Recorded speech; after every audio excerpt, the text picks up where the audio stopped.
Okay, this is Douglas DeBecker with Fallen Rhythm Institute. I'm here with William 2feather, and he is going to share with us some. Okay, wait a minute. I can't see myself on the screen. I can That's see you. why I can see you. We're recording just fine. okay. All right. So, yeah, please tell me who you are and the tradition that you represent, and what your background is, please. Like, how'd you get involved in this? Is this passed down by your family, or what? I know you have a kind of a unique story, and that's really worth telling. So please share. It's an honor to be here with you. Great. Well, I love a good story. My name's William Twofeather. That's my medicine name. And there comes a time in our lives when we get our names, and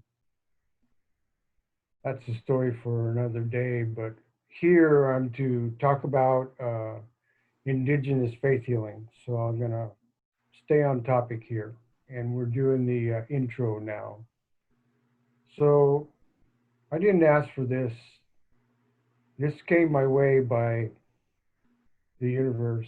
I didn't say, hey you, or I didn't say come and teach me anything. I just got snatched up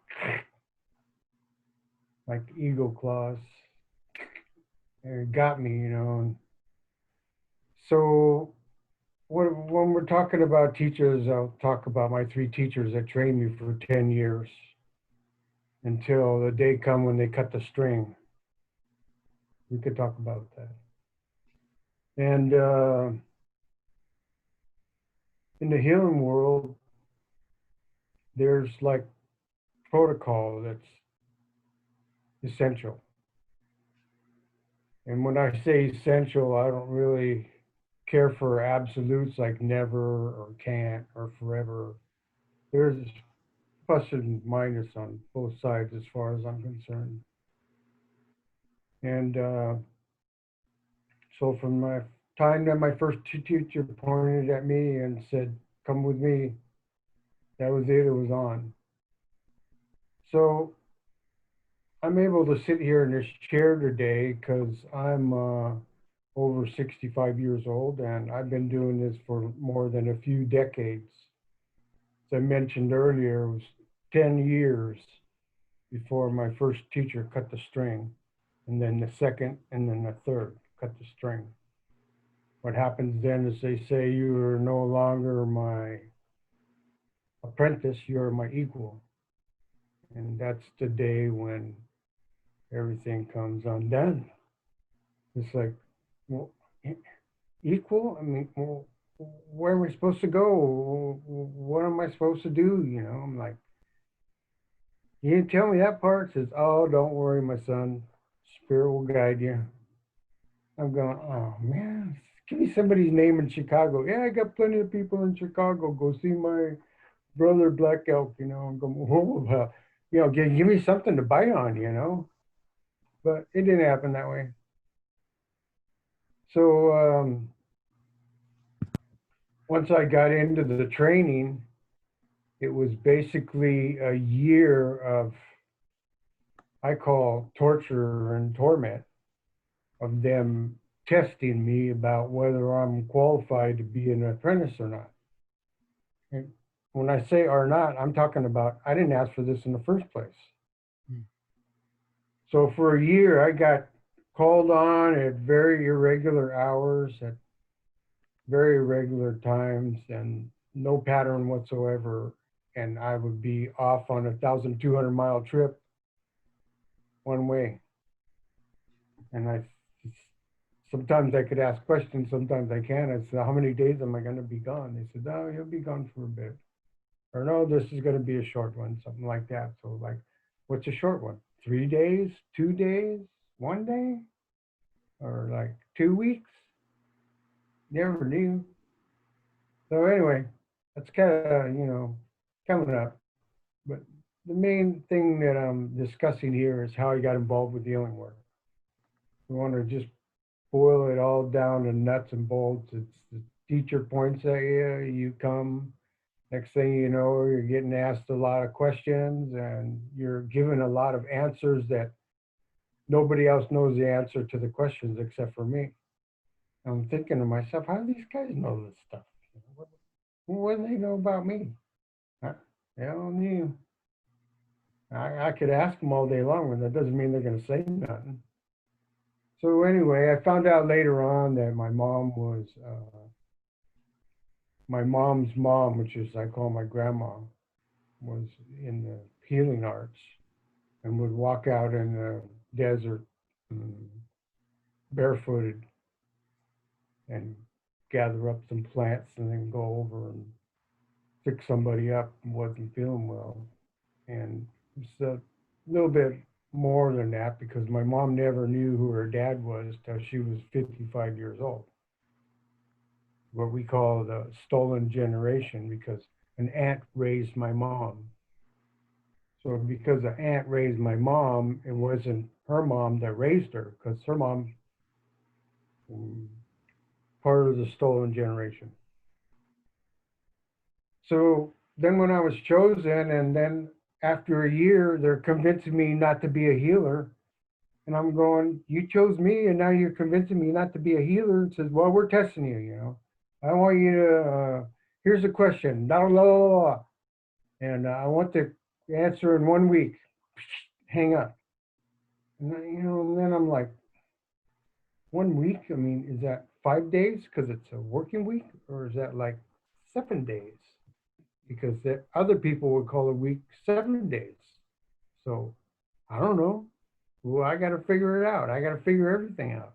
And so I'm figuring out this question that's really deep, and it's taken all my concentration to focus in on whatever the mission was at that time of that particular teacher, to find out about if I was ready maybe to go to another level or something, because the teachings come in levels. And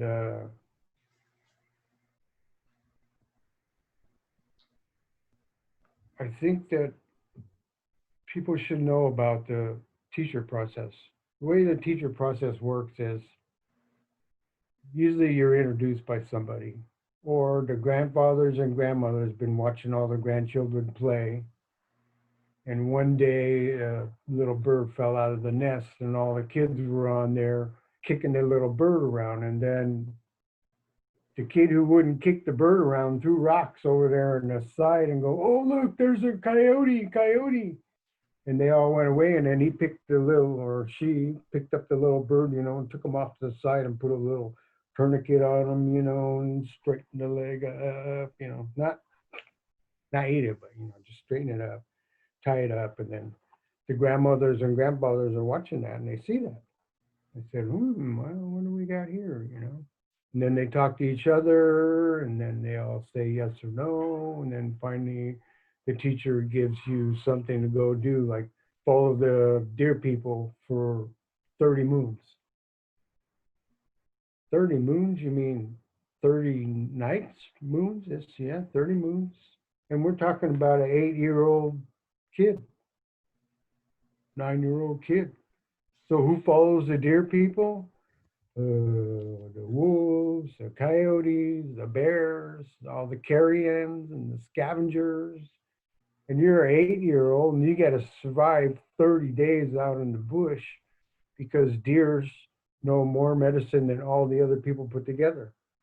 Yes, bears medicine. Yes, plant medicine. Yes, butterfly medicine. Yes, flicker medicine. That's a woodpecker. And the deers know more medicine plants than all the other people. We call them people, 2-legged people, 4-legged people, many-legged people. So all the deers are in a herd because they're herd animals and they're all out there eating a certain kind of grass. But one is over here eating a leaf off of a tree. And then the little gonna be a healer someday sees the deer off there and can't disturb the deer because that's disrespectful.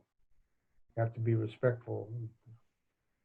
your teachers. So it sneaks up and sees that this deer has a runny nose, runny eyes, and then runny lips with saliva coming down like that. And then when the deers all move away, the young person gets that and rolls out his medicine bundle, puts these leaves in there and says, okay, these are for eye, ears, and nose. And then rolls it up.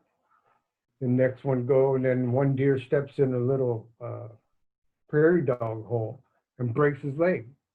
And you know, who are the coyotes and the wolves and the bears going to get? They're going to get the weakest one of all. It's just survival of Mother Nature.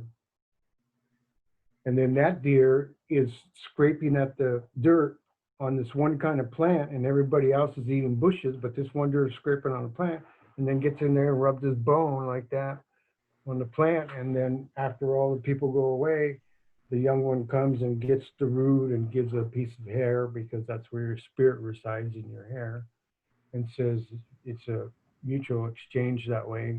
Give the hair part of who you are, your spirit's inside your hair, just like a DNA test on hair. We knew that a long time ago. And the pictures, you know, running away, oh, you captured my spirit. You know, there's a lot of truth to this stuff. And that's part of the things I'm going to be talking about in the near future. But just to get to the point here, when the little person comes back, if they make it, they go in front of the teacher and open it up, and they said, oh, this is for eyes, ears, and mouth. And you got to chew it. Chewy, and then they swallow it. And then, oh, this plant here, this is for broken bones, but you got to dig the root up like that, and then you got to rub the root on the bone, and then it gets healed up. Because I'm cutting 10 years of training, you know, into like mincemeat, but I'm gonna do my best here to lay down the floor work, the groundwork, so we're all on the same page. So then the young person gets taken over by the teacher, and then, you know, depending on if they knew enough medicine or not enough, they didn't make strong enough attempts at what the mixture was or something. It doesn't make no difference what. The teacher's always right, and the student's never wrong, and the student's never right, and the teacher's always wrong. And this is the way it works. If you can't take the heat in the kitchen, then don't get in the kitchen.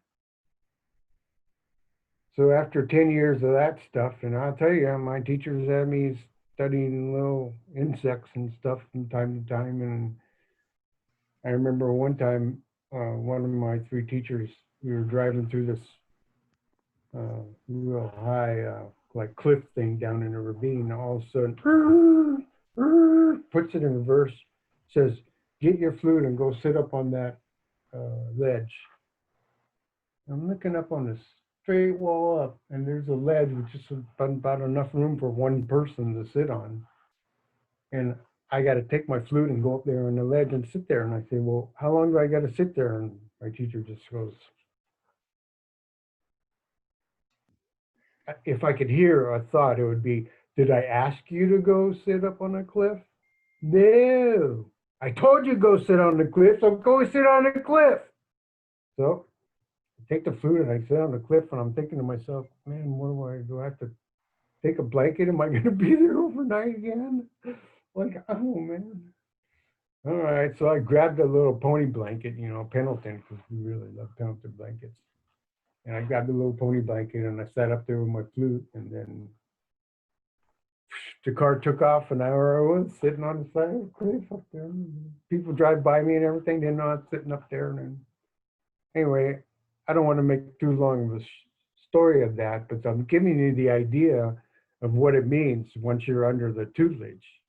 My words are for it, the school of hard knocks, because that is one particular teacher who really loved to put me on the head.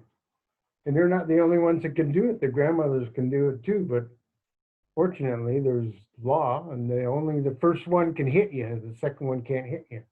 So you're only going to get thumped once if you're lucky. And after that second thump comes on the same lump, because I can tell you they're real good at picturing out where you want to hit at, because they got 80 years of experience. you'll get the second one on there, even if two different grandmothers hit you. So anyway, so I don't get too far into that because this is a introduction. So I'm introducing you into the medicine world best way I can. All right. Basically, I like to work on an 8th grade level because I've written already 5 books that are published in several languages about Native American faith healing. They're called the Book of Spirit. And I got one of them available at the website 2feather.com, but it's a download, and I need to get the other 4 books ready next. So my idea is to have a working model first and then take it on to the second step. So when these ways are reflected in these modern times, things are different. I didn't grow up in a entitled world, although that's not completely correct. I mean, I was number one son and dad's number one son, so I, kind of pampered a little bit. But I'm not here to talk about that. I'm here to talk about, yeah, I lost my train of thought. Well, yeah, Okay, so but if you could share some about like where you came from and how you got into this, and why it's important to you, why you see it as being valuable. Um, that would be really helpful, I think. okay, well, since a young kid, I've always been encouraged by my father to be the best of the best. And basically, he wasn't going to have it any other way. So that means I didn't have it any other way. And when my teachers chose me, I felt like I was kind of like being singled out because of when I do something, I do it all the way. I'm not a halfway kind of person. You know, do it all the way, do it right. And with that feeling of endearment, and I knew they knew something, and they weren't telling me, but they knew something. I didn't know that my great grandmother was a healer.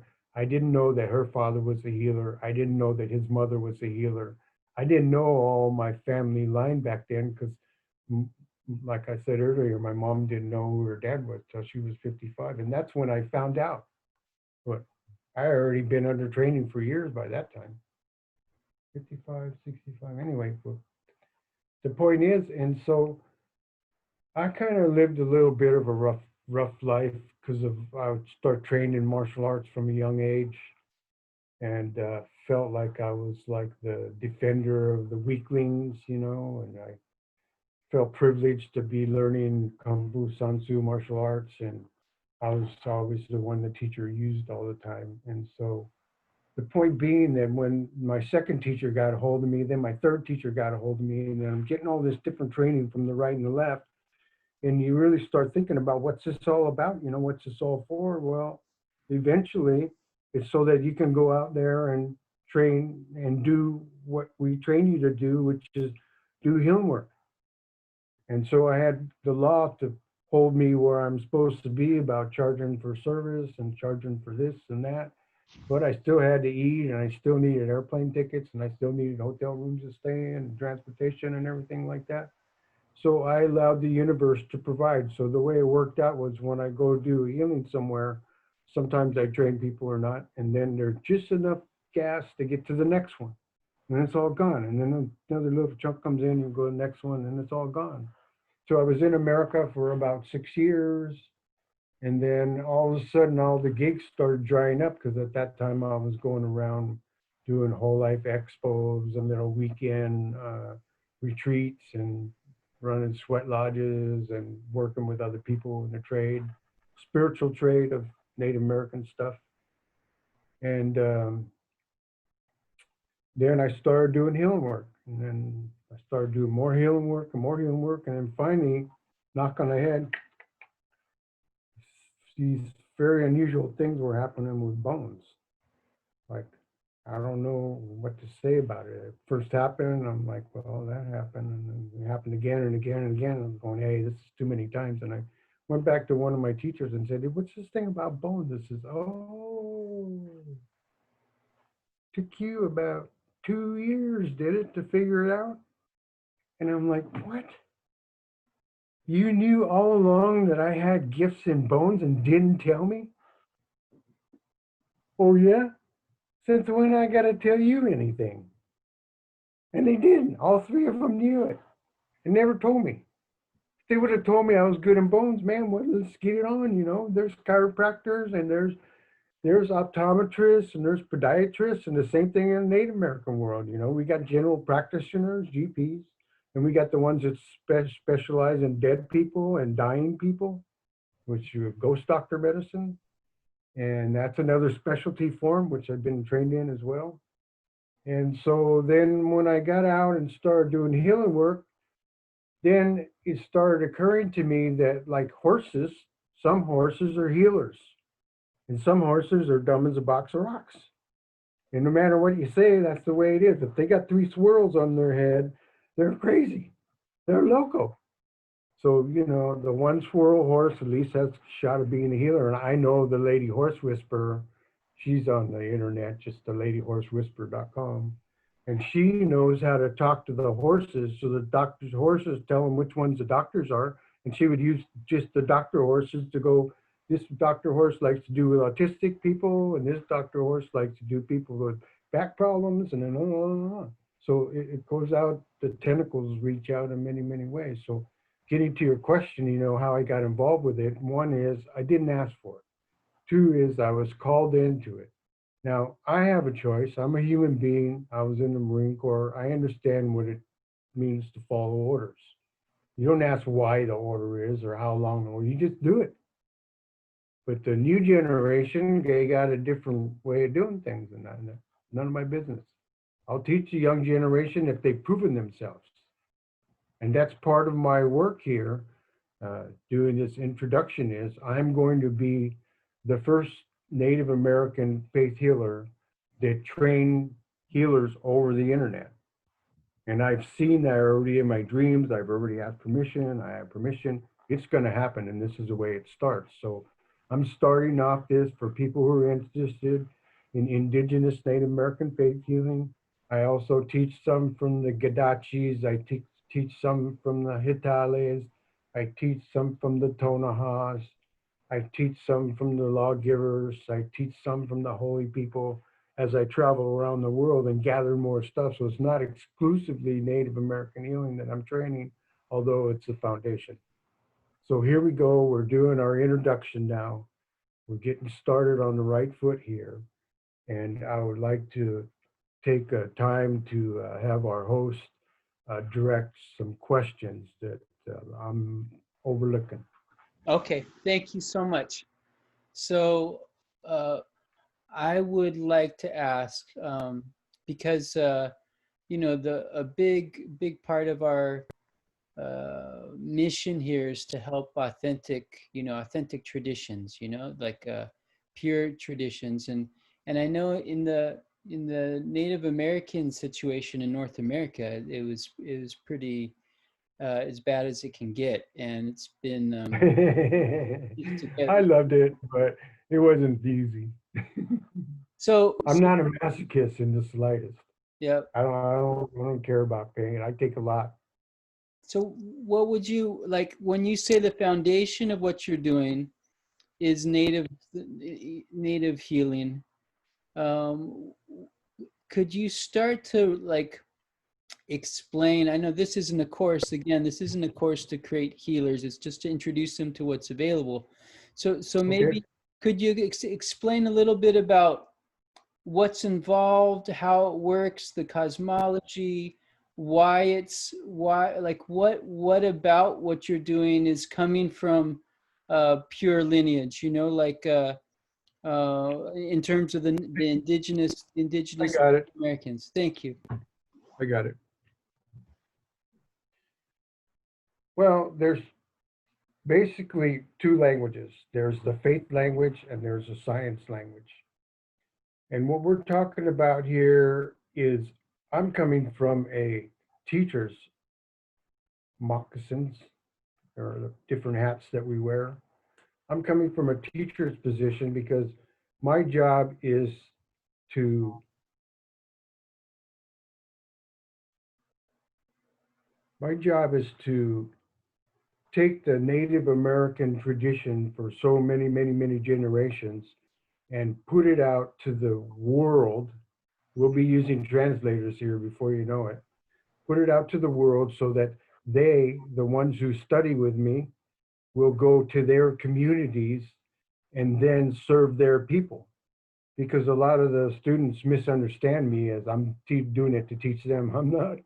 I'm doing it so they can go out and do it to the people in their communities, and that way it gets out there. I asked them a few things like say my name, Two Feather, from time to time and remind the people where this came from and that it did not come easy and that they should respect and honor the teachings and follow the law.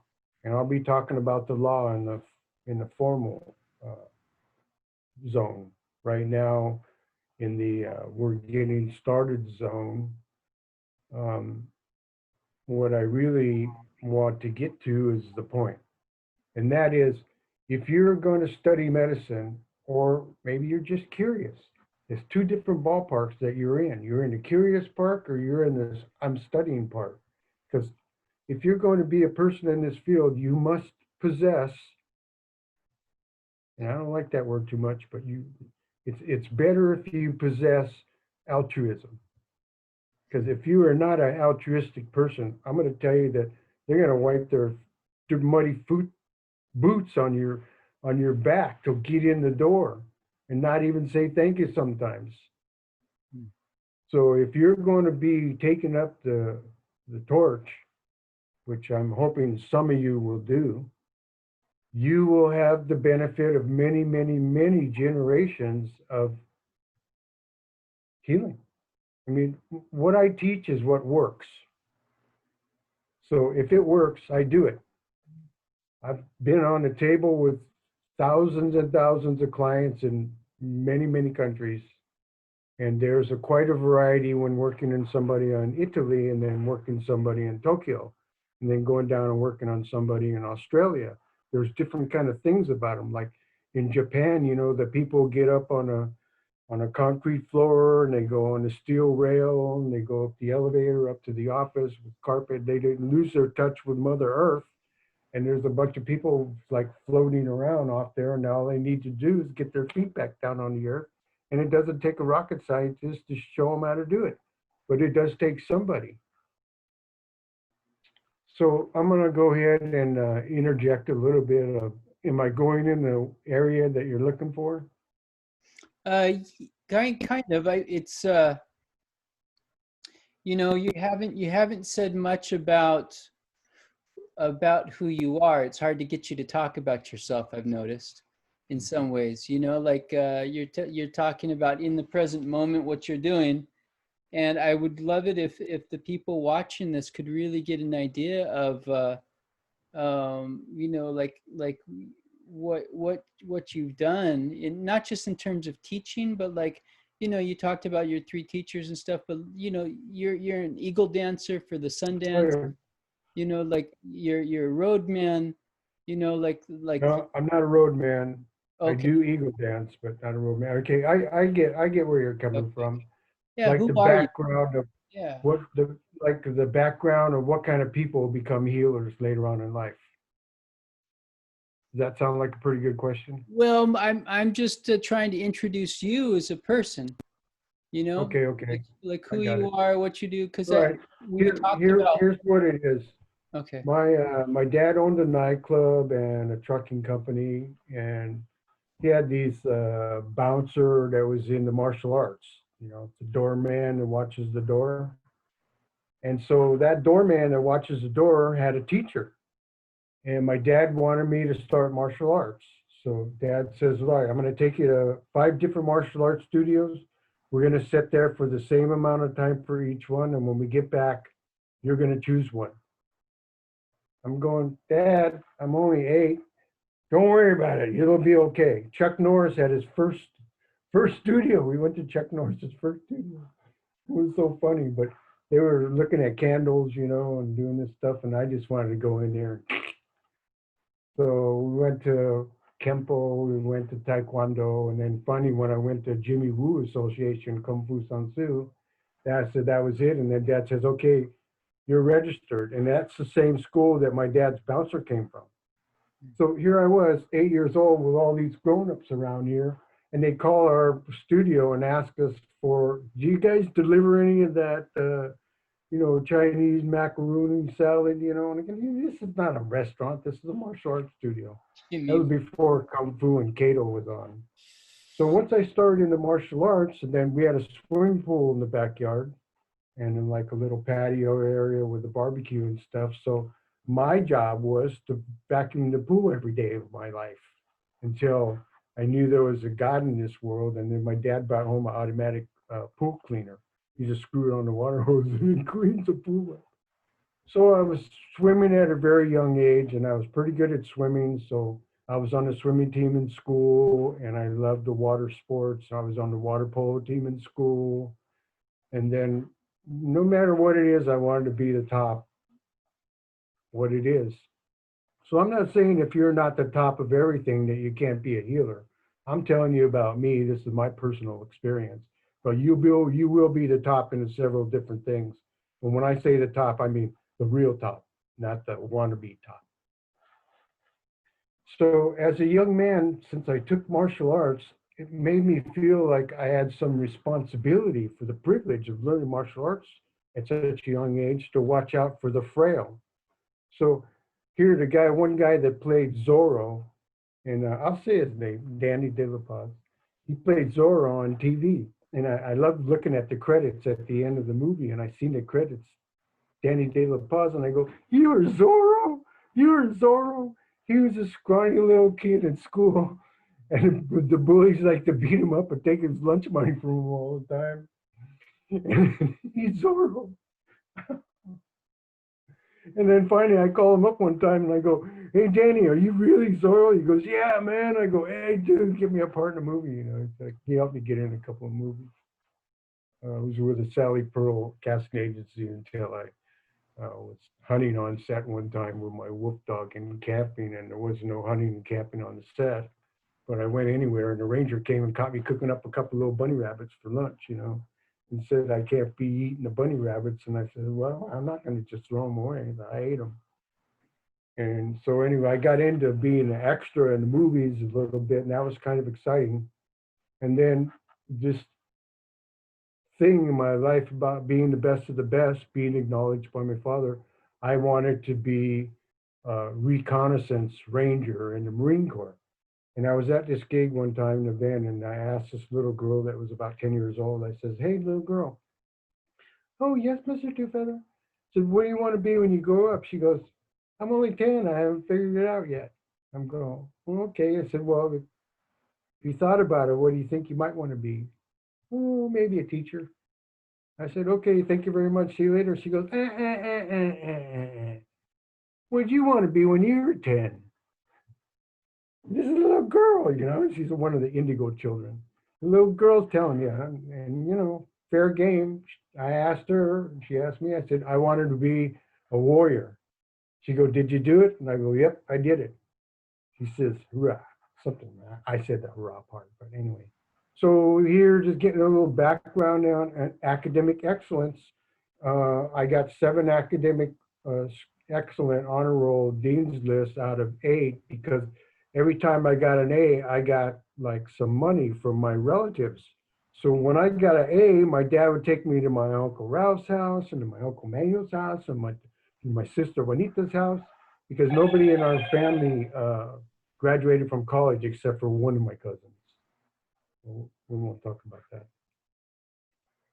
I get straight A's, she skips a grade. I get to be a captain of the team. She gets to be homecoming princess. And there was always one there. But anyway, so I mean, how many kids walk around with a lot of money like that in their pocket and they're going to junior high school? So I was always encouraged to do academics, and I loved it. It was an easy thing for me to do, and I had this curiosity for knowledge. Even now, in all these years, I've still open to learning more techniques from more people, but I got to have like a little credibility background kind of check. So that's what we're doing here. I'm just giving you all like the footwork. So this is the thing that it takes, and I can say that of the other real healers that I know, they've had some rough ways to go. They've had some hard challenges. I again, don't want to mention anybody's name, but then after a while, you get to see who's who and what's what for real. You know, and we're all going into the room where all the speakers meet. You know, before the big metaphysical event, and they all got their books and their little 5x9 cards and all the little things. And I'm walking in with this,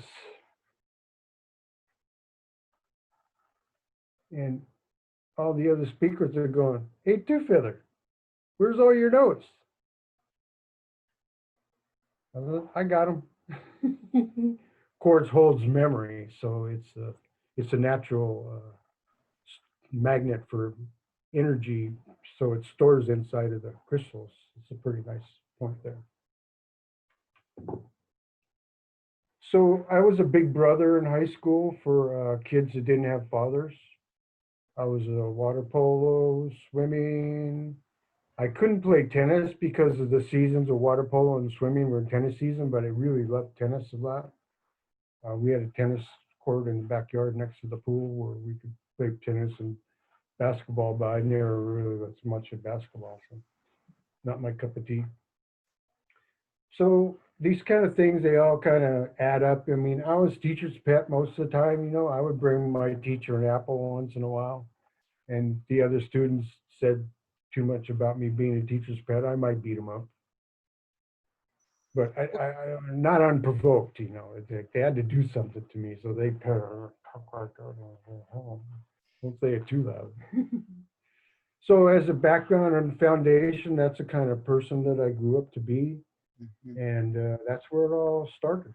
So why did you decide to go into medicine, I healing? didn't decide. So you didn't decide like at all, like you basically ended up being chosen and then you basically followed instructions. Yep. Because my dad was 6'4", he was drill instructor with 18-inch guns, and when my dad 6'4" said something, I just did it. Uh-huh. Uh-huh. So I already had that kind of persona about me. Sure, If sure. you're a wise guy, like I got some people that would like me to train them, and they come up and ask me wise guy questions, I won't talk to them again. Mhm, I'll say, "You've been dismissed, and don't ever ask me another question." And mhm. I'll do it. They said, "You can't dismiss me." I said, "You're so dismissed. I'm going to tell you in about 2 minutes how dismissed you are. You're dismissed." And then by that time, usually they go away. So are you have some connect your teachers were like you said Hopi and No, I didn't say that at all. no. I said that my teachers were from the Southwest United States. Oh, okay, right, Southwest United States. Southwest United States, and then that's where my teachers come from. Okay, So like I wasn't taught by no Lakota guy or nothing like that. I was taught down in the Southwest. okay. Now I have good friends up in Lakota uh, that I would do almost anything for, you know, and the power's changing hands up there. And right now, you know, grandfather Blackout, grandfather Wallace, his grandfather is getting so old, it's hard for him to keep hold of things. So a lot of things are happening in the Native Nation right now. So I didn't ask for it. My first teacher pointed at me, and I'm not pointing one finger on purpose because that's a bad thing to do. Pointed at me and said, "Come with me." That's where it all started. I went with the teacher, and I answered some questions and got to ask some questions, and that's where it started.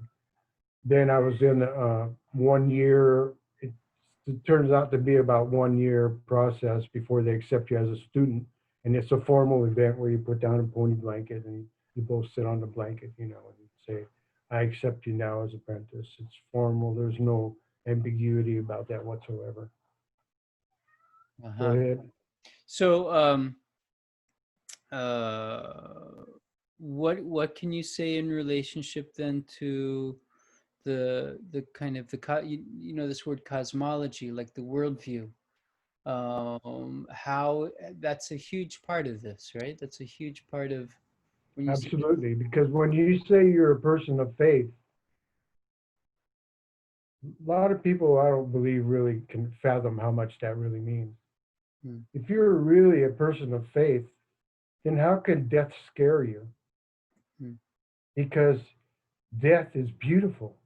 It's the most beautiful thing. Your relatives are up there waiting for you. It's a perfect climate. You're not hungry. Everybody loves you. You got this big book that tells about your life, everything you've done in your life. Because I've been dead, deep, beep, beep, beep, beep. I don't know how many times, way more than a cat. And I'm still here. And I lost my train of thought. mhm. Okay. So, yeah, I don't want to guide the conversation too much. I just, this is the first of, we're going to be doing four conversations. Yeah, and the fourth one's going to be live where people And can ask the questions. live one is something I'm very much looking forward to because over the time I work in mind, body, spirit, just because that's an easy way to discuss it. And I've been trained to be like a GP, general practitioner, although my specialty is bone. So one of my duties is to show you what your specialty is. And I had to learn it the hard way. But I can usually by the end of the class, I know who specializes in what. And could you just catch me up a little bit on that? Yeah. So we're doing the four sessions here. This is the first one to introduce you, and the next couple we'll talk about a little bit about the healing process, and I guess it'd be really interesting to see Okay, that's really good because I'm glad you mentioned the healing process because a lot of people truly believe in their hearts that faith healing doesn't work. Mm, And they still come to me because they're usually their wife pays for them in advance. And if they don't show up, they forfeit their uh, what we call honorarium. And so I've literally had them stand right in front of me almost, and they like to get close to me almost on my nose and say, I don't believe you're a healer. I don't believe you got no teachers. I don't even believe you're Native American. I says, and well, you can't fix this pain. I've had this pain for 14 years. And I said, well, I take that out of the universe. I said, how do you know I can't fix that pain? Because I've had it for 14 years and you can't take it out. I take that out of the universe. I said, get on the table. And when they come off the table, I usually get pretty much the same results. Oh my God. Oh my God. I can't feel nothing in it. And you don't want to jump around. I go, no, no, no, no, no. Don't jump. Don't jump. It takes 4 days for the bones to harden back up after I move them around. So anyway, so either they believe in it or not, if it's their time for healing, it's their time for healing. I mean, you can believe all you want that this little hair tie, let's get something nicer. You can believe all you want that this pair of glasses is going to float when I let go of them because I talked my way golden tongue and told you everything about how they were going to float. And then when I let go of them, they don't float. Right? That's where I'm coming from. And that's where the indigenous cultures come from. We come from the place that if it works, we do it. And if it doesn't work, we don't do it no more. mm, So that means following tradition is the best way to go. And when you follow the law and you follow the tradition and you have the foundation that's all been laid out, it's very plain and simply, which I believe that I'm capable of doing. I've trained many, many certified healers around the world, and most of the times I got to use translators. So there is that time, and it has to do with fulfillment, I believe. Now, there's basically totem medicine animals, and the archetype for healers is basically a Scorpio, which we call a snake person. And if you're born in Scorpio, I can tell you right now, you're a natural born healer. You've probably already been healing in your life and you just wave your hands around and people just get all okay and you didn't even know what you did, but they're saying they're okay and it happens over and over again. Duh. mm, Guess what? But it doesn't, that's not a lock. It's not a lock. It's just a general idea. So those of you that are Scorpios, and I'm just signaling that out because it just come up the top of the head. You are natural born healers. You will understand plants. You will understand healing. You will understand the nature of the universe. You can go into a company that's been working for 15 years at a profit, and in 15 minutes you can reassess the whole company, switch this person around, that person around here, move this around that, and all of a sudden the company's making an extra $2 million a year when they used to only make 12. Now they're making 14. Do they go back to that person and say, hey, we made an extra 2 million this year. Can I buy you a Harley Davidson? No. Be lucky if you get a thank you. So that's why I'm talking about this altruistic persona, because if you're not willing to let people step on you and walk all over you, go do something else.